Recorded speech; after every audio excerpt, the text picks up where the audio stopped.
আমাদের নজরে একটি ভিডিও আসে, যে ভিডিওটা আমরা আমাদের উলিপুর প্রতিনিধিকে পাঠাই।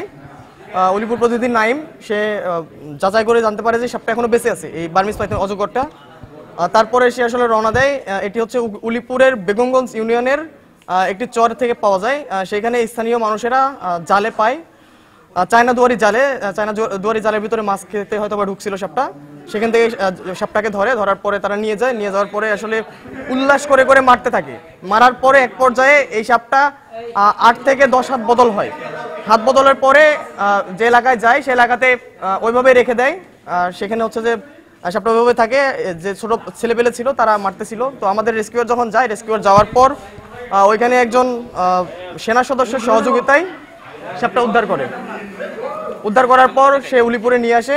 তারপরে এখান থেকে আমি রণনীতি যখন জানতে পারি যে সাপটার অবস্থা খুবই খারাপ, সাপ যেহেতু ইনজুর্ড আছে, মাথায় আঘাত আছে, তারপরে হচ্ছে মুখের ভিতরেও আঘাত।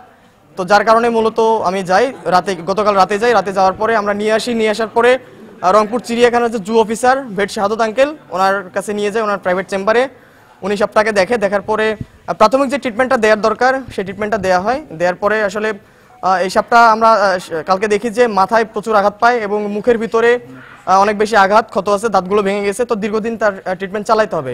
যদি আমরা ঠিকভাবে ট্রিটমেন্ট করতে পারি সেক্ষেত্রে সাপটাকে বাঁচানো পসিবল হবে। তারপর ইদানিং আমরা দেখতেছি সাপ লোকালয়ে প্রবেশ করতেছে। এর মূল কারণ হচ্ছে যে বন জঙ্গল উজাড় করা হচ্ছে এবং সাপের আবাসস্থলের বা বিভিন্ন হুমকির কারণে সাপ আমাদের লোকালয়ে চলে আসতেছে। ইদানিং আমরা দেখতেছি আমাদের ক্যাম্পাসে বিষধর সাপ শুরু করে যেগুলো সাপ বিষধর নয় সেই সাপগুলো আনাগোনা অনেক বেড়ে চলেছে।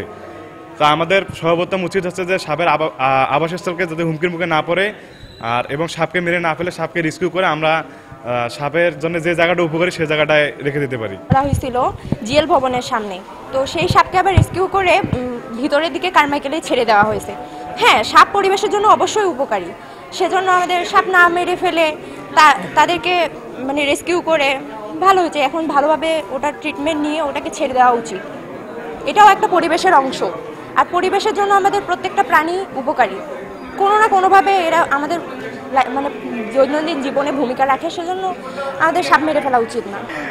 তাদের কাছে একটাই মেসেজ থাকবে যে এই ধরনের নির্বিষ সাপ, যে ডারা সাপ, বেতাসরা সাপ, বার্মিজ পাইথন বলেন, তারপর আরও যে নির্বিষ সাপগুলো আছে এগুলো যেন নির্বিচারে হত্যা না করে এবং বিষধর যে সাপগুলো আছে যেগুলো পেলে যেন নিকটবর্তী যে রেস্কিউয়ার থাকবে সেই রেস্কিউয়ারকে যেন ফোন দেয়।